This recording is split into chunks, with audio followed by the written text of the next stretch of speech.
السلام علیکم ناظرین، آج کا جو موضوع ہے وہ انسان کی بے بسی پہ ہے۔ اور وہ بے بسی کیسی کہ جب انسان کی روح اس کے جسم سے جدا ہو جاتی ہے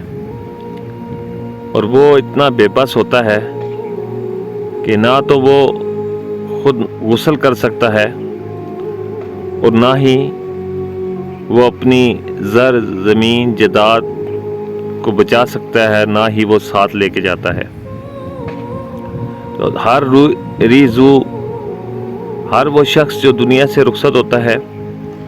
اس کی میت پکار پکار کر دو میسج دے کے جاتی ہے کہ دیکھ لو مجھے، میں خالی ہاتھ جا رہا ہوں، خالی ہاتھ ہی آیا تھا اور خالی ہاتھ ہی لوٹ کر جا رہا ہوں۔ میری زمین، میری جائیداد، میرا مال سب کچھ باقی رہ گیا ہے،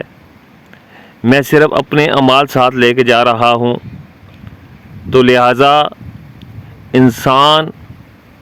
جب دنیا سے رخصت ہوتا ہے